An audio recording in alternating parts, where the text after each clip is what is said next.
Say an apple a day keeps the doctor away. So you know Dr. Beleza or Dr. Victor are nowhere near me. But who is near me is the MVP of the Eastern Cape. That's how far I'm going to take. A cat who gave us an amazing project that put himself in the pedestal for everybody to witness. And yet another example of what is a growing Xhosa Trap movement. I'm talking to the King Joe. What's happening, bro? Good, bro. Good. Good, man. Let's make it formal. Yes, sir. Still haven't direct note. A traditional event that hasn't happened in a while. I think all those familiar with Port Elizabeth / Quebeca rap movement probably know the movement called OT of the Elite and how this movement has basically established itself as one of the most dominant cultural forces that ever served this city. Now, my first question is, how does King Joe tie in with Note? What's your presence in today's event? That's an interesting question. So, okay, how do I tie in with the Note? The elite niggas, so it's okay, Isaac, shout out my bros, so Mama Chita. Whenever they're doing something, they have to involve me. They call me, like, bro, man, we're doing this.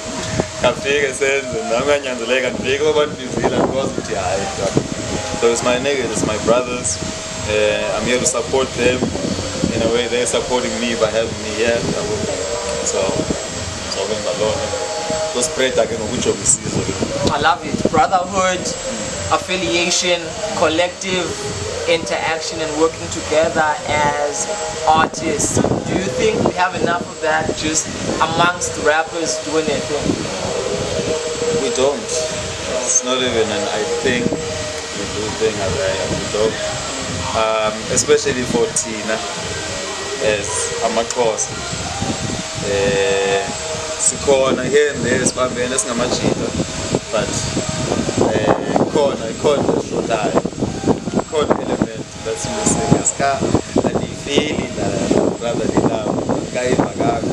Yazuza nayo kahle because deny you theory on why that possibly could be, but I want to hear why you think it's the case.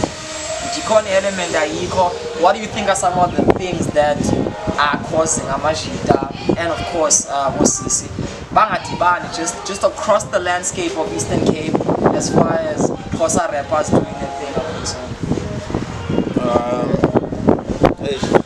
I think it's just Zilendo rapper thing. Rappers, it's different. Yeah, so once there's that equals clash,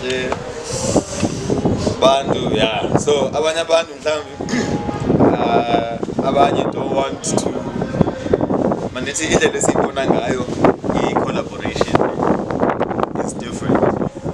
For example, khona abantu abazobona collaboration as a means of growing both of us as artists. Abanye collaboration bayibona as means of being a vampire of sorts. Like if I work with a certain artist, they're just gonna like drain all of my light, all of my energy. I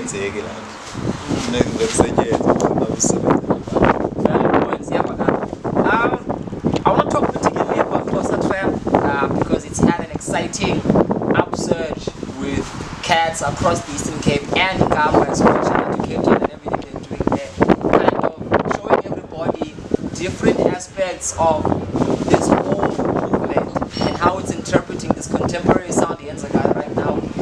rap and hip hop, but doing it in a way that brings it back to the roots, in a way about listening narratives set as we live it in our townships, in our ghettos, in our lallies, and so forth. In fact, I'm on my hem as such. See proclamations that you've once called yourself the Xhosa Trap Originator. Now, statements like that in the rap world are exactly what kind of quell the competition and maybe a lot of times the animosity. Did you say that? Did you mean it? Do you stand by it? 3 questions. 3 questions. Did I say it? Yes. I mean it. I stand by it. Yes. Alright. I didn't call myself the Xhosa Trap Originator. I called myself active. I am the Xhosa Trap Originator. Even the term Xhosa Trap, I started using. Okay. So, before I used the term, no one was a Xhosa Trap. It's such a simple thing, anyone could have thought of that. So, but it was just not there. I remember the first time I saw another artist use it, it's an artist that no one knows. Because I just kept checking on Google. When I started this whole thing, Xhosa Trap Star, I always Google myself, Google, I wonder right now if you Google Xhosa Trap Star, you see me mostly. Because I'd always try to check that thing, what's going on, and post and align myself. Understanding of algorithms. This is why King Joe's on a different level. So I was just aligning myself, making sure that whenever people search like this, they have to find. I was like, okay, this is gonna be the easiest way for people to find my music. If I stop saying it's hip hop or it's rap and I say Xhosa Trap, then whenever people search Xhosa Trap, they wanna see my music. I was like, yo, let me just push it this way. I was still in Durban at the time, KZN. So it was tough. Denza, umculo was Xhosa or Amazulu. You understand? And they were not about it. Like from all they were really not about it. Then they didn't perform and Bonba. Like people are just there like, dog, when I'm done the first time. And it got to a point where I was like, you know what, nigga, then maybe 80% English and 20% was Xhosa. Okay. And I started doing that. I think that was 2014. Started having songs with names in English. Because it's like, okay, let me leave this Xhosa. I think I'll just include it there because I understand. And then I remember 2015, OT Genesis dropped Coco. I'm in love with the Coco. You know, so that song, this other time we're at the studio with my homies and I just freestyled it. Because I always like doing the remixes. Once in the and funny fuck so when that thing dropped, I had something then ingoma esithi umjolo. Uphelile umjolo. Akasacho noma molo. Baceli kiss wathi no. That was 2015. And then so I performed that song at Durban and people just went crazy because now it's something they're familiar to. They know the beat, they know the melody, but now they're like, nah man, there's lyrics. There's no way they were saying like this and people enjoy it and they were and then they can't go, oh, I want to enjoy it. I started doing a lot of remixes. I was like, okay, I'm gonna hold on to this. Then Tating was Travis Scott, Tating the remix. Whatever song that's popular, Future, especially Future, because like I always just watch Future. I'm like, I wanna make music like this guy. I'm like, this guy traps like So Travis Scott in Future, always Tata Sangoma remix it. Even when Designer came in, Panda, I had a remix of that. I remixed what's this Rockstar Post in 21 remixed that. I just kept going and in Durban that really helped because now there's umculo wami abantu baove, but I first hooked them in with the remix. And whenever I perform then there's gonna be a remix enzoqala ngayo ivule abantu bathi enjoy. So that's how Xhosa Trap came about. I think that's a powerful story because I think it speaks to familiarity. It speaks to how even when we have something we believe in, it's important to kind of find a way to cross it into audiences who might not immediately resonate. And you found a way to make yourself heard through a context that people were familiar with, because had they not had that level of familiarity, it probably would have been a little bit harder. So I think as a life lesson, as a creative lesson, it speaks to also what rappers have to do to be heard sometimes. Most of the times, I think, is that they have to find a way to tap into what people already know. Somehow, you use remixes. Sometimes it's about a particular kind of sound. Sometimes it's about working with particular artists. But we know, if you're going for commercial appeal, familiarity is key. So I'm glad that clear narrative that Uzangayo, there's that there. I want to know though, when you say Xhosa Trap Originator, do you mean the first act to do trap gets Xhosa, or do you mean the first to call it that? Because you see, you might not have been the first to do it, or you might have been the first to do it and to give it the name. So I want, even for those who might feel like they want to dispute your claim, because you know how it is out there. When people say, yo, I was the first. They've always been disputing. You know what I'm saying? So I want you to kind of set the record straight on what you mean. I called myself the XTO because I was the only one doing it. And especially because I was shielded from other artists, because I was in Durban. So I'd never heard anyone do, even on the internet, you know, I'd never heard anyone jump on a trap beat in this course, just that alone. So people were rapping this course because we have Ifan, we have his past. We have a tradition. Yeah, so we were good. That's what was going on. But for Xhosa Trap, nah, it was me. And in the end, with a group Yamachita who are Zulu niggas. And it's crazy because they've actually started their own movement, which is something similar to Xhosa Trap that they call Zulu Sapeshe. Sure. So we were like a crew. Studio sonke, and I was this nigga with Xhosa Trap, and they were pushing me, and Bona, they was just rapping until this Sapeshe came up and it clicked. I love it. You know? I love it. So what year was this runabout, circa? When I started, it was 2013. Just 2013. I'm asking because, you know, I would love to take this title and to put it across and to agree with you, because if there's anybody who might say they were doing it pre-2013, I think what would matter is the magnitude, and most importantly penetrating and doing it on a level where it starts expressing itself beyond somebody's bedroom or their SoundCloud account. So I think it's powerful for you to keep on repeating that to people, because those who say they are the first to do such and such a thing are not always necessarily the ones to first do it. I mean, you would never have radar to track down everybody trapping as possible. But you were somebody who took it to a level that when you looked around, nobody in the level that you were performing at, nobody in the spaces that you were beginning to penetrate was doing it at that level. So moving on to the later kind of rise of King Joe, people getting to know the artists, you getting to work with other different rappers around the scene, and eventually giving us what I term a masterpiece of an album. Where is the future alive for King Joe now? What's the next frontier? That's the future. So okay, here's what I want.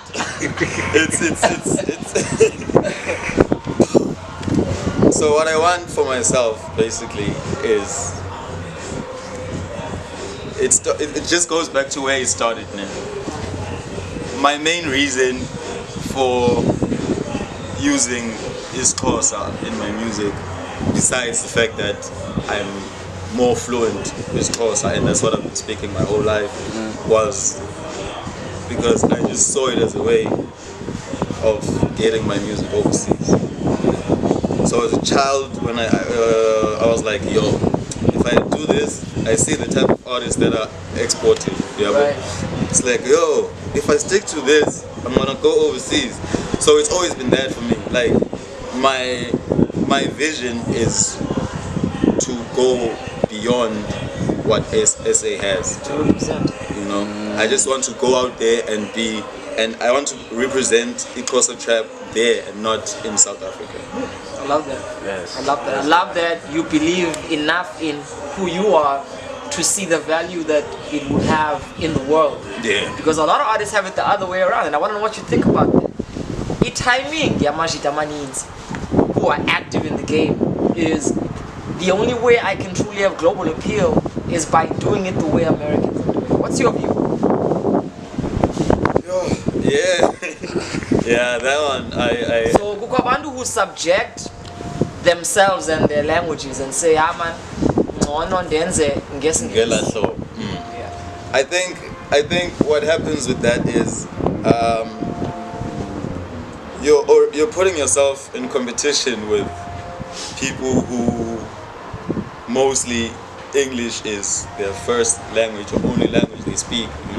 So already you're at a disadvantage because la machitala indlela aba repa ngayo ngesilungu is their life. yeah, but it's gonna flow easier for them. So you're putting yourself against the competition and say for no reason. There's nothing wrong with rapping in English, but I think it would be better if people would just learn to incorporate their own languages a little. Even if it's that 80-20 thing, use the 80% English, but just incorporate your own language into there. It's like spice, man. No doubt. Kuze bakubuze ba uthini? What are you saying there? That's a good thing because now they're gonna know the song. But if people just like, oh, that was a dope song, and that's it. It's like, like I'm not understand why, man. This thing land down. That's what it is. Nivile Headspaces. King Joe wants to transcend the country, and he plans on doing that. And the power in that is that you heard it from the man himself. When you play by the rules that another person naturally grew up in, you subject yourself to playing in a world that's more immediate to them. It isn't your world, and in that sense, the odds are you lose. Yeah. Maybe that's what's happened to Nasty C. We don't know. Or maybe this is not the episode to talk about that, but it is the episode. But I do want to thank King Joe. But thank you so much for giving us your time, your energy, for giving us a little bit of your story. And as we profile, Easy royalty. This is how royalty thinks. Kings have conquered because they've understood. I like that. It's real. Maybe he needs to clear that out. Yeah, maybe. This is okay. This is one thing that separates me from other artists that call themselves king. Right. I started calling myself king because my father was a king.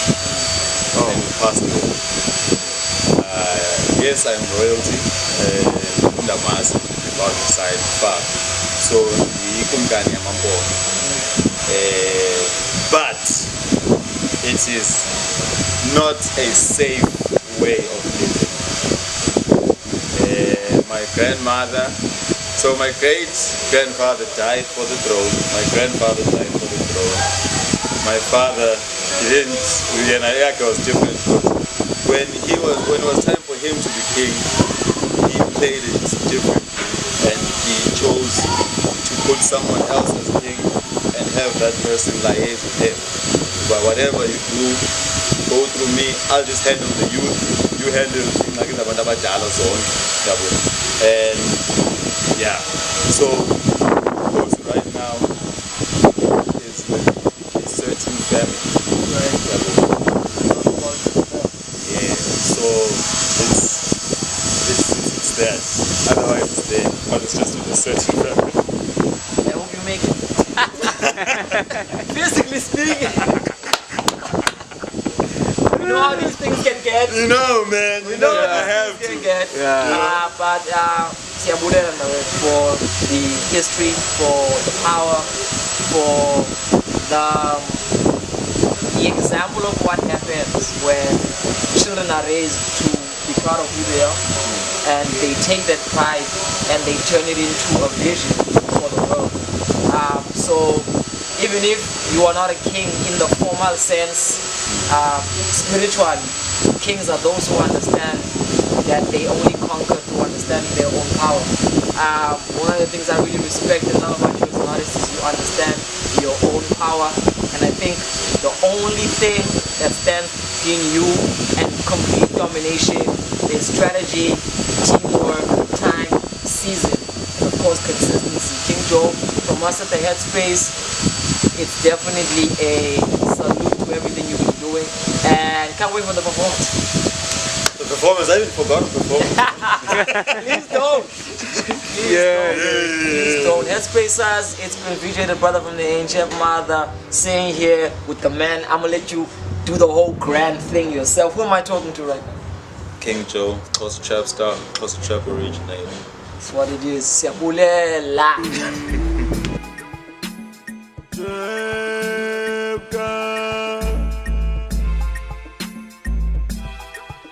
Hey, based on my blasky. Hey, Isegi. Hey, zobe zindona ziqhelile, ziqinga zintombi zivelile, zinja zami zona zingenile, andiboni nomfula siwelile. Kanti kuthene zintwana zadala kancinca zibone singenile, kanti kuthene zintwana zabamba ziyeya ngathi zibiswekile. Zobe zintwana ziqhelile, ziqinga zintombi zivelile, zinja zami zona zingenile, andiboni nomfula siwelile. Kanti kuthene zintwana zadala kancinca zibone singenile, kanti kuthene zintwana zabamba ziyeya ngathi zibiswekile. Ikumbane nazifikile, majiyana sicela ibhekile, kade amadlozi yavumile, amazulu nawabhekile, sebamba sibhekisele. Hey, nathi sifuna udlala igame, hey, nathi sifuna le fame, sifuna le cake, sifuna le way, sisebenza everyday, hey, le minyango wayivuleki.